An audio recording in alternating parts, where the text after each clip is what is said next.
This conference will now be recorded. So let's talk about the project on AWS with PySpark combination. First, let me define the problem statement. So first, let me show the data for you.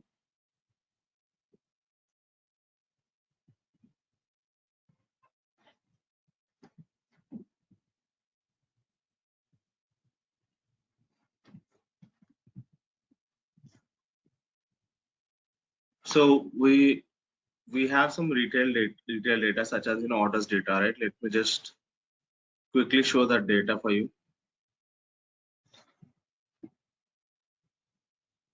So this is the orders data that we have. We have different columns such as order ID, order date, order customer ID, order status, right? So this is the orders related data that we have got, and also we have other data, right? So this is orders data. Let me just reopen it once again.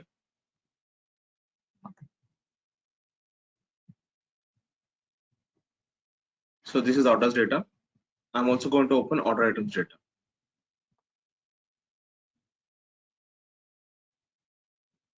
So this is order items data. You have got different fields such as order item ID, order item order ID, order item product ID, order item quantity, order item subtotal, and then order item product price. So these are the different columns that we have got. So now the problem statement goes this way. So you need to find out the daily revenue for each and every product. Find the daily revenue for each and every product. So let me make a point of that. So the problem statement goes this way.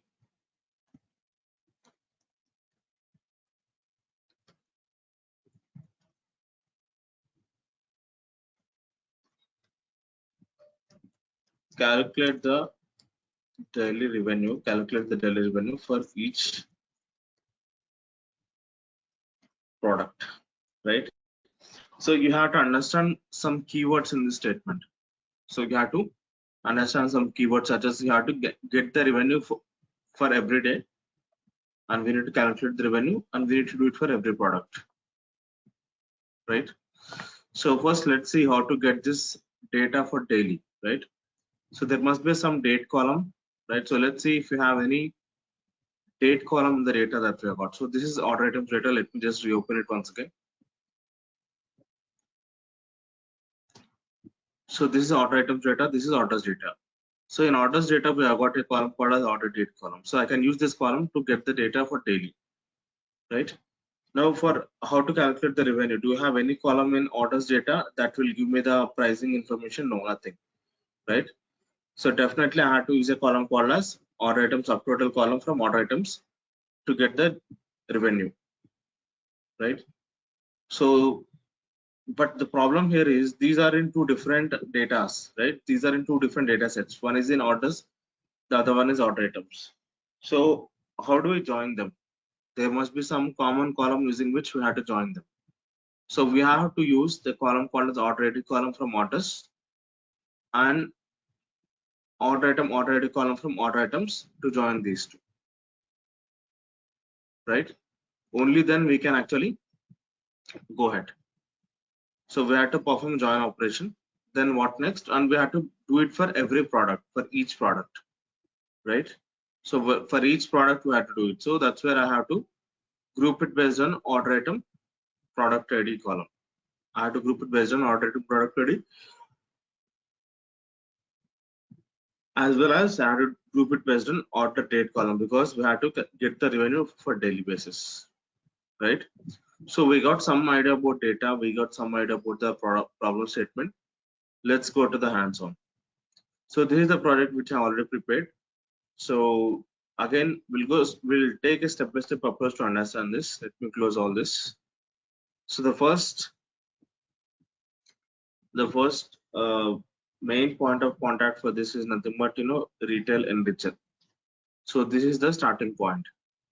You can see that we have this main method. So how are you calling this main method? From here, right? Whenever you run this code, we have a built-in variable called as underscore name underscore underscore. It will be set to the value called as underscore main underscore underscore. and it will call this method called as main, and this is the starting point. So here we can see that I'm reading totally 3 environment variables or 3 runtime arguments, such as environment, source, and then sync. So let me click on run, edit configurations, and here you can see the parameters I'm passing. So this code I may wanted to run it on the local machine, which is nothing but dev, and I need to pass on what is the source information, what is the sync information. I hope you are aware of what is source and sync, right? Source is input, sync is output. So those I'm trying to read it as runtime arguments. An app name I'm going to set it as retail export analytics. Then I'm trying to create my Spark session object here by passing the app name. Let's go to this method, get Spark session. Very simple. Spark session dot builder dot app name is set to app name, master, and then get or create. So this will create the Spark session object for me. And then I have my configuration file called as application.properties here. I'm going to mention all the details here. You can see that if I'm running on local machine, it will be dev, and it's going to take the input and output details. If I'm going to run it on production, let's say AWS, right, then it will be production. Then here also I'm defining my input and output.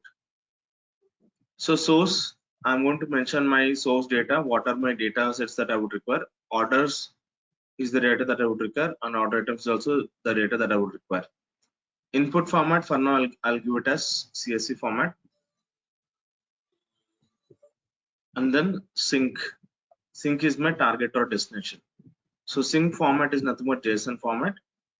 And let's say I wanted to mention the mode as overwrite mode. And this will be the folder name, May 2020 revenue. Right? So this will go to C drive data folder. Within that folder, it's going to create a folder with the name called as May 2020 revenue.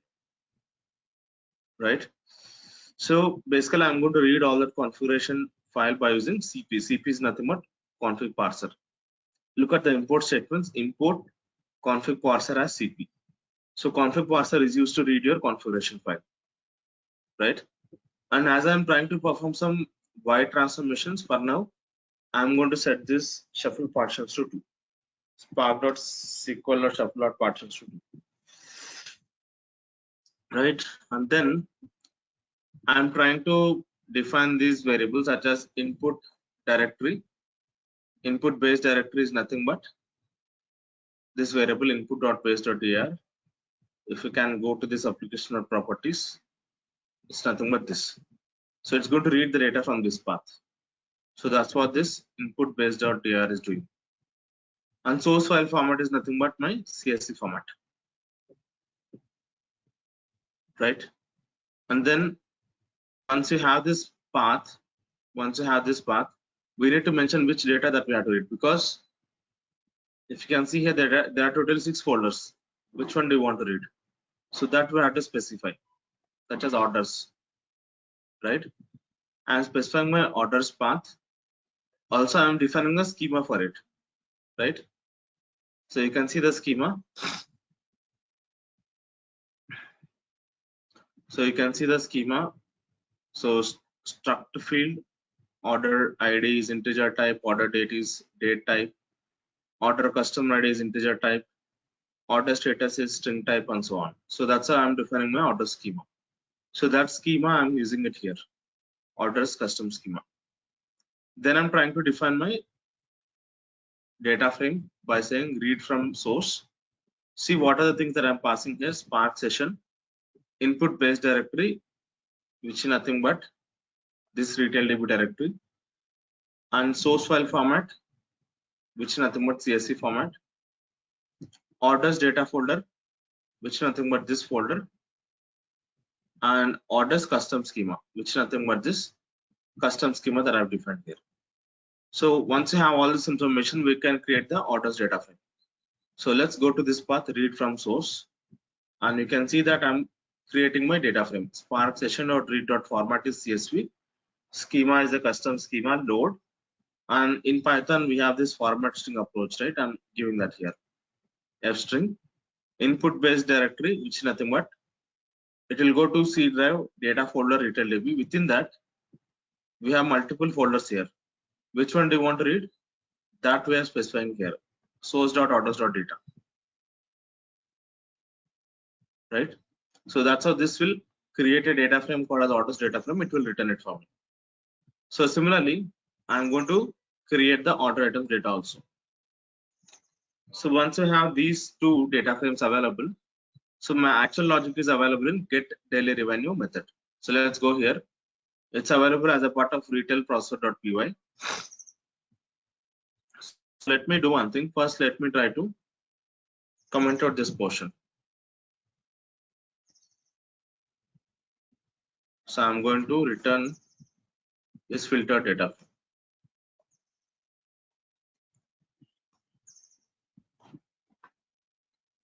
So let's go back here. So I'm going to uncomment this part because I wanted to print the output to the console for now. So that's why I'm uncommenting line number 41, and I'll try to comment out this portion for now. I'll uncomment this later, right? So the flow goes this way. So it will go and call get daily product revenue. First, we are trying to filter it based on order status column, because if you can see here, there are some statuses with pending payment. If the status is pending payment, then Amazon won't make any revenue, right? Let's say this is coming from Amazon, right? So Amazon won't make any revenue if the status is pending payment or payment review, etc. Only if the status is complete or closed, only then they can make the revenue. So hence, what I'm going to do is I'm going to mention my filtering mechanism here, orders df.filter. I'm going to filter it based on order status column. Order status either in complete or closed, get me only those records. So now let's try to run this code. Click on run, edit configurations. Make sure you pass these parameters: dev, source and sync. Why 3? Because if I scroll up, I need those 3. Right? Let's go ahead, run, edit configuration. Make sure you give these 3. Click on apply at the bottom right corner and then click on OK. Then you can right click here on retail indicator and then run it.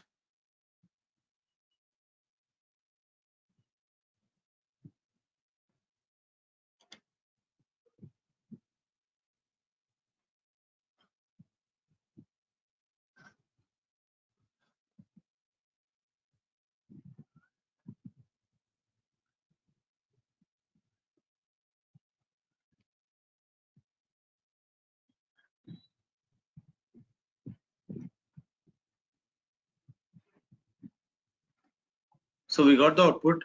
Interestingly, look at the output here. It contains only closed or complete order statuses. Right? Look at order status column.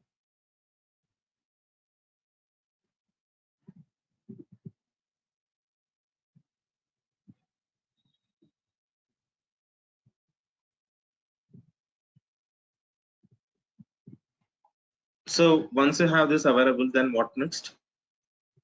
Let's go back to retail processor here. Then I wanted to join this orders data with order items data, right? But to join, we have to look at the common column. So we are going to use order ID column from orders and order ID column from order items to join these two. So let's do that. So I'll try to uncomment this portion.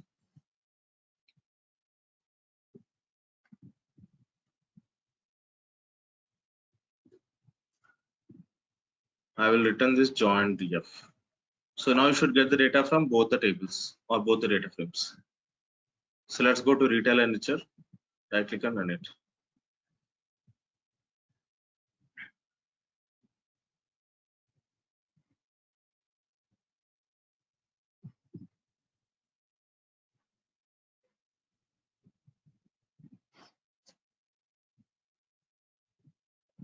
So have a look here. We have got these columns such as order ID, order date, order customer ID, order status, and then order item ID, order item ID, order item product price, all these columns.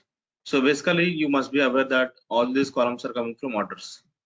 All these first 4 columns are coming from orders, and the remaining columns are coming from order items. How are these two joined? These two are joined based upon order ID column and order item order ID column. Look at their values: 1, 1, 4, 4, and so on. Right? So that's how these two are joined. Then what next? So once you have joined, we need to perform the grouping and aggregate mechanism, right? Because the reason is, remember the problem statement, we have to get the revenue for each and every day for each and every product. So it's very clear that I have to group it based on two columns: order date column and then order item product ID column, right?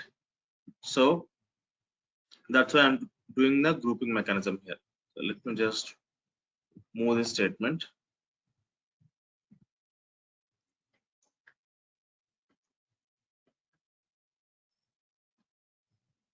So here you can see I'm trying to group it based on order date column on order item product ID column, right?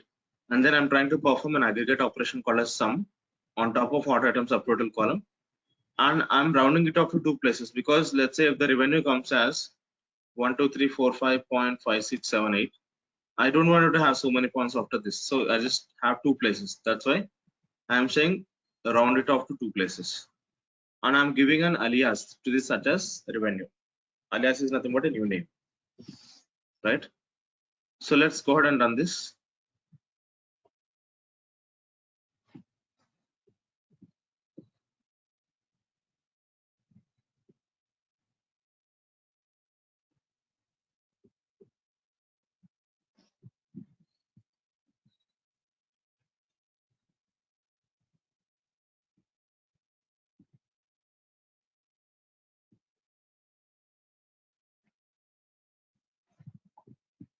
So we are getting output. Let's see the columns that we have got. So we have got 3 columns: order date, order item, product ID, and then revenue, right? So this is what we want.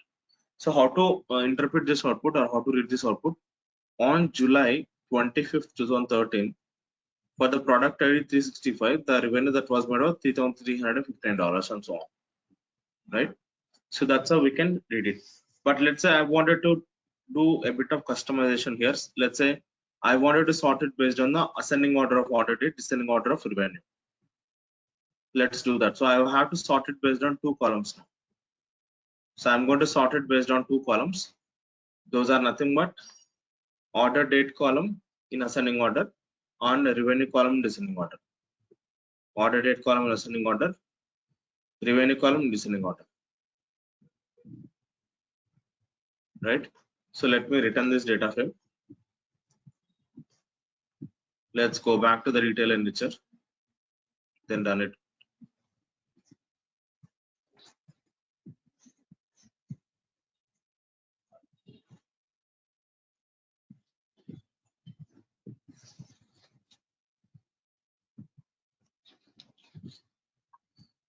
So now have a look here, we are getting this output. So we have the order date column, order to product ID column, and then revenue column, right? And you can see that how to read this output. On July 7th, sorry, on July 25th, 2013, for product ID 1004, the revenue that was made was 5,599. Also look at the revenue column. All these are sorted in the descending order: 5,500, 5,000, 4,400, 3,300, and so on. This is sorted in the descending order, decreasing order, right? Now let's say that I wanted to write this to some location, right? Some path. So let me comment out line number 41, because now I will show you directly how we are writing the data. I'll uncomment line numbers 43 to 48. So here again we are trying to get the output base directory. So output base directory is nothing but it will go to C drive data folder and it will start writing the data, right? And here we can see that sync file format. So what's the file format that we wanted to use? JSON format. And then sync output mode. Output mode I'm going to give it as override mode. And also what is the folder name that we wanted to create? May 2020 revenue. That is, it will go to C drive data folder and it will write the data in JSON format with the folder name called as May 2020 revenue. Right? And then finally, I'm saying write to sync. So what are the details that I'm passing here? Final process data frame, which is nothing but this data frame that we have got in line number 39. And sync file format is JSON format. Sync output mode is sync output mode is overwrite mode. Output folder name is C drive data folder and output base directory. Right? So these are the things that I'm mentioning. Output base directory is nothing but C drive data folder. So have a look here. We're not hard coding anything in our project, right? You should not do any hard coding. Everything you should read it from a configuration file. This is how we follow in the project. We will never hard code anything. Everything should go to your configuration file. And then finally here I'm saying write to sync. Let's go here. I'm saying process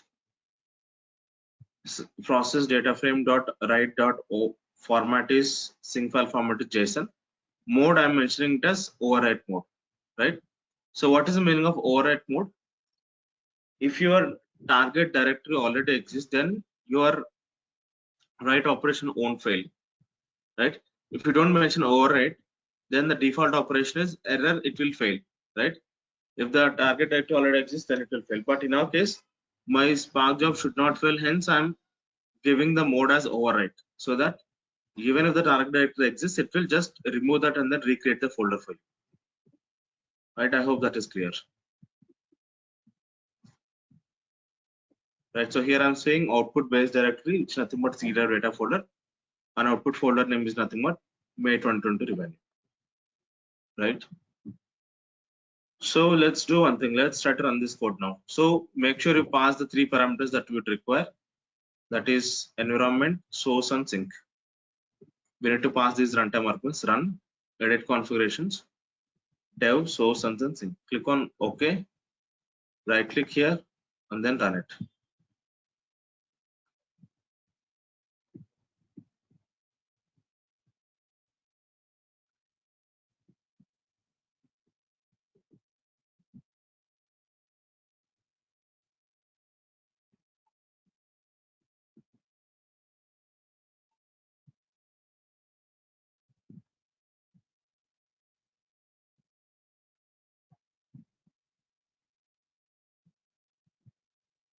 So you can see that the exit code is showing as 0, right? So what is the meaning of exit code showing as 0? So your operation is successful, right? You're successfully return the data. Now let's go and check the output. So we should go and check. We should go to C drive data folder, C drive data folder, and then here you can see May 2020 revenue, right? So you can see that there are some JSON files here, right? You can see the JSON files, and because we have mentioned the shuffle partitions as 2, let me go back here. Because we have mentioned the shuffle partitions as 2, we are seeing exactly 2 JSON files. Let me say open in terminal. Okay, let me do one thing. Let me just say right click, show more options, git bash here.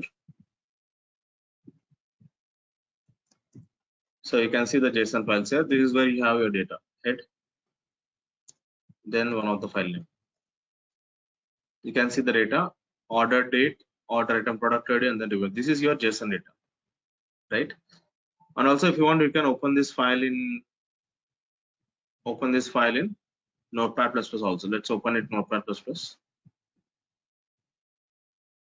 You can see order date, order item, product ID, and then review. So this is what we want, right? Now let's do one thing. Let's try to deploy this project onto AWS, right? So let's go to AWS. So aws.amazon.com. Sign into the console at top right corner. So first step is I'm going to create something called as key pair. So you can just search for EC2. EC2 stands for Elastic Cloud Compute. Click on this link. So here I'm going to go to my key pairs. So just click on key pairs here. I have some old key pair. I'm going to remove this old key pair just to avoid confusion.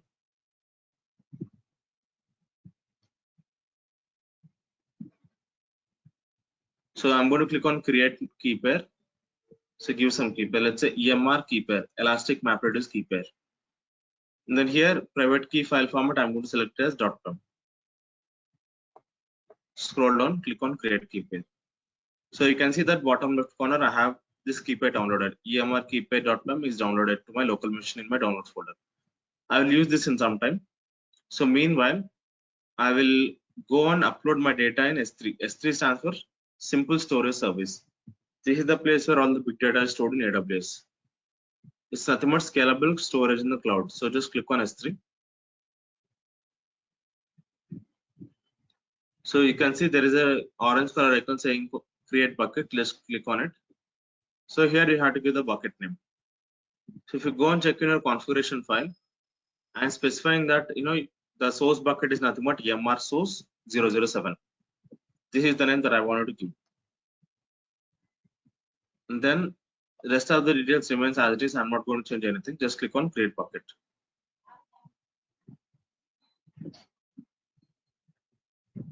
So EMR source bucket has been created. So into this bucket, I'm going to upload my data. So just click on upload button here. And then you can see our add folder. Just click on add folder. So you have to upload the CSV data of orders and order items. So I'll go to my C drive data folder. Guys, just give me 1 minute.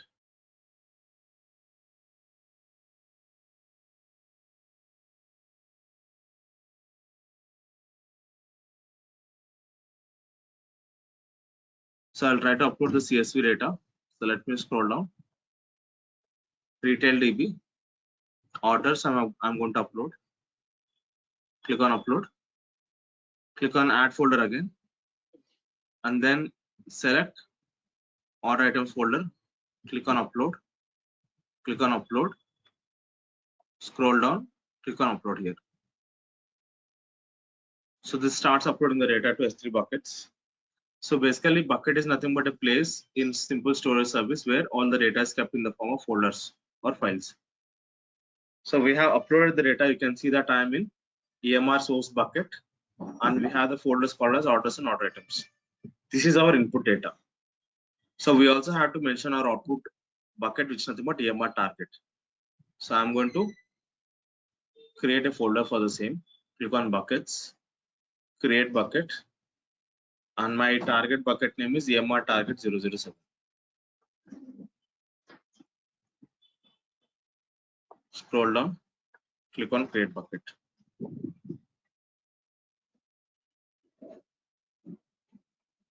So I have two buckets now, EMR source and EMR target. EMR source bucket contains your input data, orders and order items.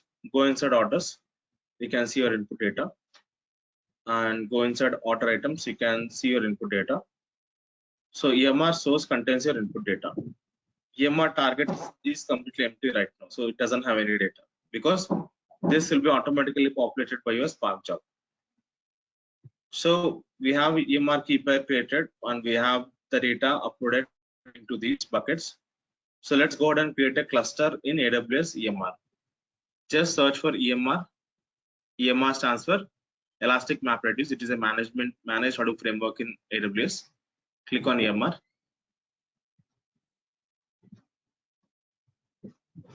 So just click on create cluster button. So I'm going to disable this checkbox called as login, and here I'm going to give my cluster name. So let's say revenue calculation.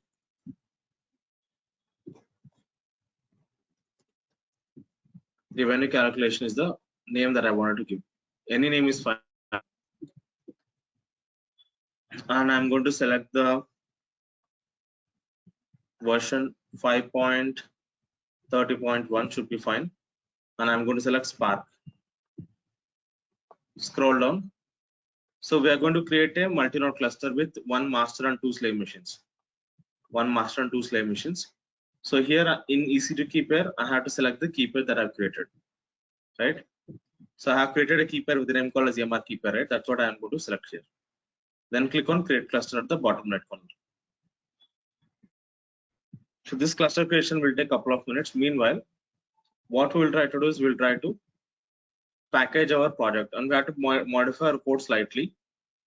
So now we have to read the data from S3 buckets and write it to S3 bucket. So in our code, just one line should be changed.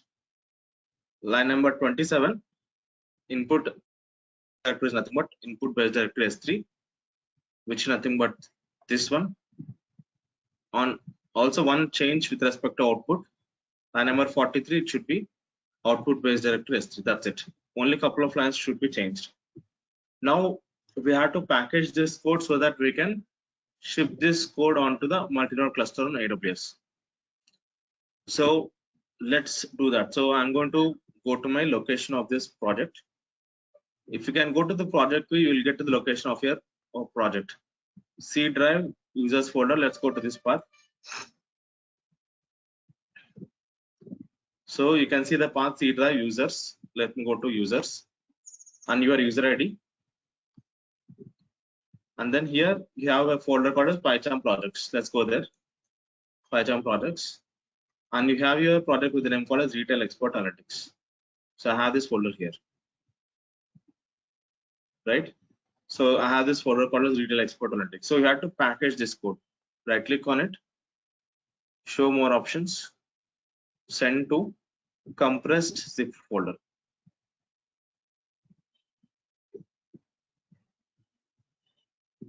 So you have this available. Just copy this, Control C, copy it, and place it on your desktop.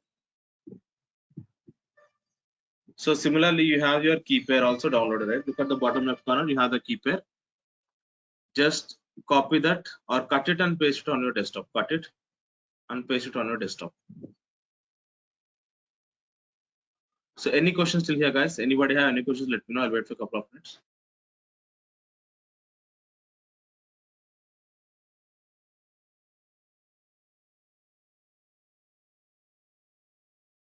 Do we have to write all these codes or what?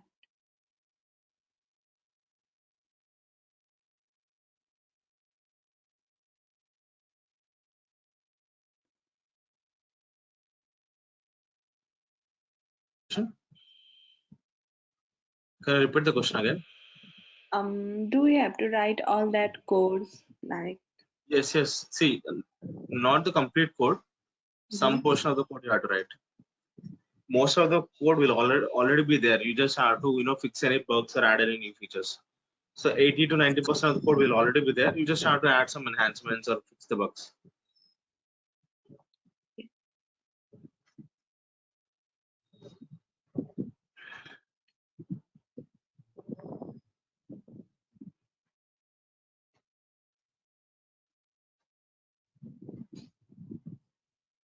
So let's go and check if you have the cluster created now.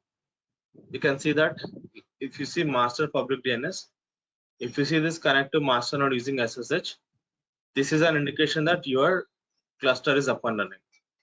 Let's click on this connect to master node, click on Mac or Linux, and there are some instructions. We'll follow this. So the first step is I'll open something called as Mobaxterm.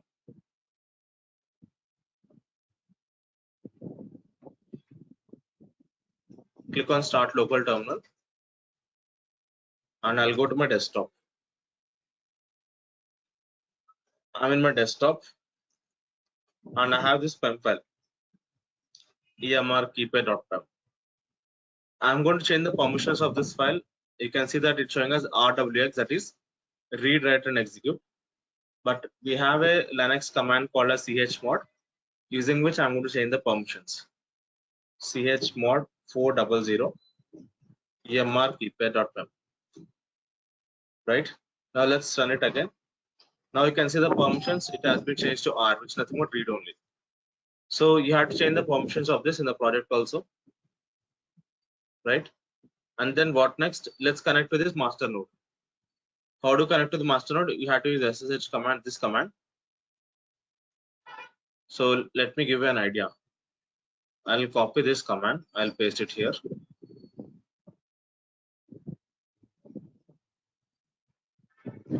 So you are going to get a question in the interview such as how do you connect to your cluster? You are going to use maxterm to connect to the cluster. SSH space -i, key pair, user ID @ public DNS, right? So that's how we're going to connect to this. Let's copy this command, go here and then paste it. Enter.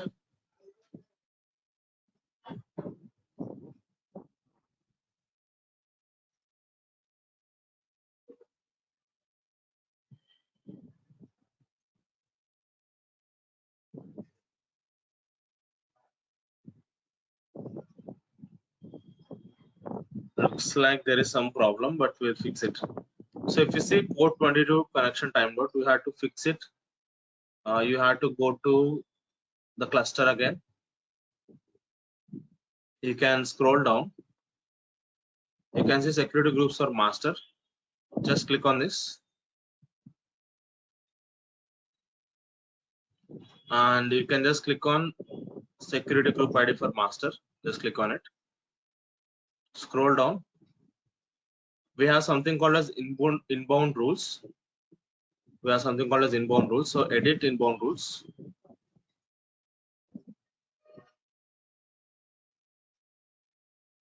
So we already have this, but not sure why it's causing a problem. Okay, anyways, let's do one thing. Let's say add rule SSH. SSH stands for secure shell. And here in custom, I'm going to say my IP. Scroll down, click on save rules at the bottom right corner. So let's give a try now.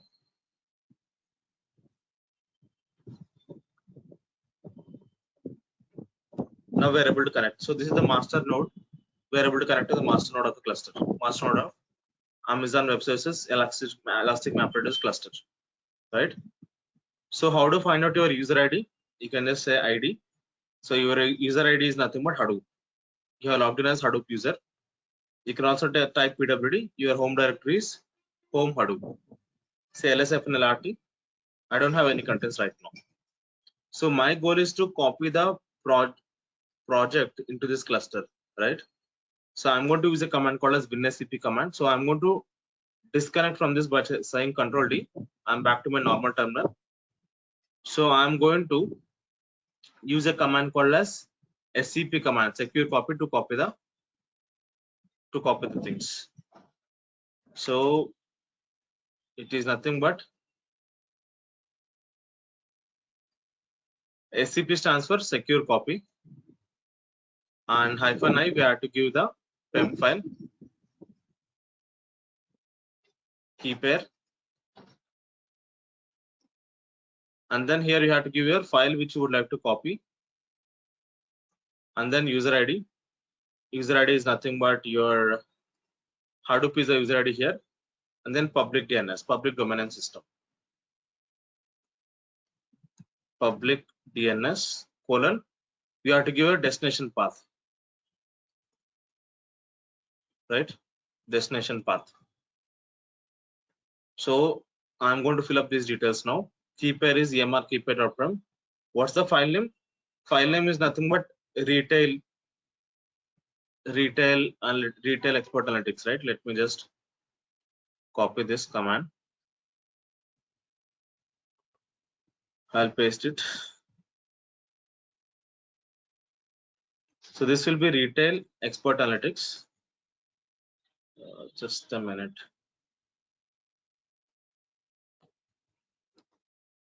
Something is wrong. Just give a minute. SCP space -i, EMR key pair, retail export analytics, and then here you have to give the user ID. User ID is nothing but Hadoop @ and then you have to give the public DNS, this one. copy it and paste it, then say colon. So let's say I want to copy it to home directory, home Hadoop folder, right? So let me copy this command so that you'll understand it.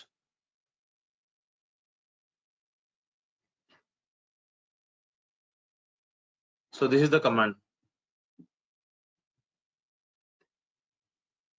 right? So key pair, file name, user ID, public DNS, colon, your destination. Hit enter. So you're going to get this question in the interview saying, okay, how do you copy your project to your cluster? You can say you are using SCP command. To confirm, let's connect to the cluster again by using SSH. Now I have logged in as the Hadoop user, and you can see that I'm in Hadoop home Hadoop folder, and you should see the project here. Let's extract it. Let's say gunzip space that project. Just give me a minute. So by using unzip command, I have extracted it or decompressed it. So I don't need the .zip folder now. I can remove it.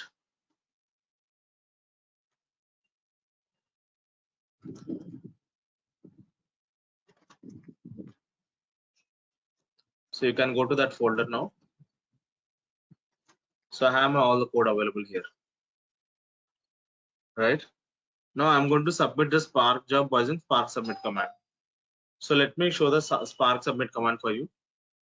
So the Spark submit command, involves passing all the important things that you have in your code, such as you have to say Spark submit, and then you have to pass on if there are any runtime arguments, and then your main method, or basically the file which contains your main method, all such things that we have to pass. So let's see how to run the Spark job by using Spark submit command. So Spark -submit. I'm going to break it down into multiple lines by using \. I'm going to mention the resource manager as yarn, and then I'm going to mention the deploy mode as client, and then so my main file is available in where it's nothing but retail enricher, right? Retail enricher.py. So that's what I'm going to mention. Retail enricher.py. Retail enricher.py is the one.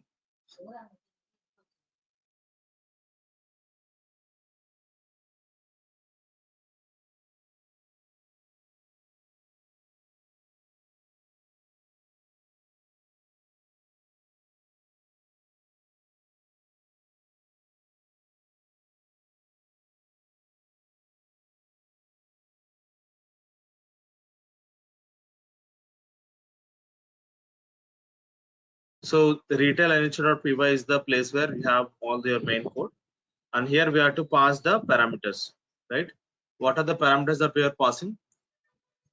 So run edit configuration. So on the local machine we are passing dev source sync, but now as it is the production system, I have to pass these parameters such as prod source on sync. Why prod? Because it will go and refer the prod section from your application or properties. In application or properties, you have this prod section, right? So that's why I'm going to mention the section as prod here. Let's copy this. This is going to run the Spark job for me and paste it here.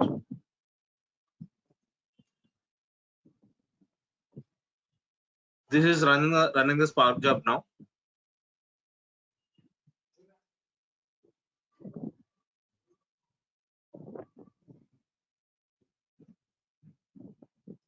Spark job is running. Spark job execution is almost done. It's done. Now let's go to the buckets. So search for S3 here and click on the first one. And you can go to EMR target folder. And here you can see May 2022 folder has been created automatically for me. Click on it and you can see that the data has been populated. Select one of the file, click on download button. It's downloaded. Let's open it in the Notepad++. Show more options, edit with Notepad++. And you can see the similar data: order date, order product ID, order revenue. right? So guys, one important thing is EMR cluster that we have created is not free, it is paid. You have to terminate it once your work is done. So just go to EMR and select this EMR cluster and click on terminate. Don't forget this step, otherwise you will be billed. Make sure to terminate this cluster. Also, as our Spark job executed and it populated S3 buckets, so I'm going to clean up all the S3 buckets also. Go to S3 and select EMR source. First, you have to click on empty bucket, empty the buckets. Only then you can remove it. Permanently delete, click on that, and then click on empty. So then first I can go ahead and then remove it. Click on delete. Mention your bucket names, EMR source 007. Click on delete bucket. And empty the target bucket also. Click on empty the one and say permanently delete.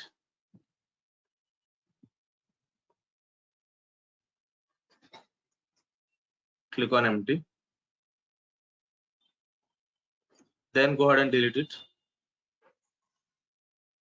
EMR target 007. Delete bucket. So let's go to EC2. EC2 stands for Elastic Cloud Compute, because let's delete that key pair also. Click on key pairs here and let's select this key pair. Actions, delete. Type delete. Click on delete. So let's confirm whether EMR cluster has been terminated or not. Search for EMR. Let's go there. And you can see that status is showing as terminated. Very, very important. Don't forget this step, otherwise you'll be billed. EMR cluster is not free, it is paid. Right? So this is how we are going to work in the project, guys. I think pretty much this is what I wanted to cover. Any questions so far? Anybody have any questions? Couple of questions which I got in the chat. So how to open this project in the local machine? So first step is you have to extract it. So you have to write all the code, no other way. Sunanda, you have to write all the code, right? As I'm telling, you may have to fix some bugs, or you may have to implement some new features. You'll get to know once you start working the projects. So Padmaja, you have asked this question, right? So you can see that I have shared this Kafka stream integration folder. What you have to do is you have to first extract it. So right click, WinRAR, say extract to, it will create a folder structure, something like this, right? Once you have this, then you have to open PyCharm, and here let me just say close project. So here you can see there is something called as open button, right? Just click on open, and you have to go to the place where you have extracted and then select it. That's it. That's how you have to import it. Does that answer your question? Okay. So another question is, can we do the same project in Databricks also? So we cannot do it because you can see there are a lot of files and folders. We have to integrate all this. Doing such thing on Databricks is not possible. We have to do it on IDs such as PyCharm. Okay. What are the other IDs that we can do the same project? We have something called a Spider also. You can do it. Search for Spider. Okay. Spider or Visual Studio Code, VS Code, right? These are the other alternatives. But PyCharm is a popular one. You may have to go with PyCharm. Okay. Thank you. Okay, guys. I think we are done with our training. So all the best, everyone. So keep in touch. Yeah, I hope you liked the training. Right. See you then. Bye bye. Yeah, Vamshi, thank you so much. Vamsi? Yeah, go ahead. Go ahead, Afra. Actually, I just set up AWS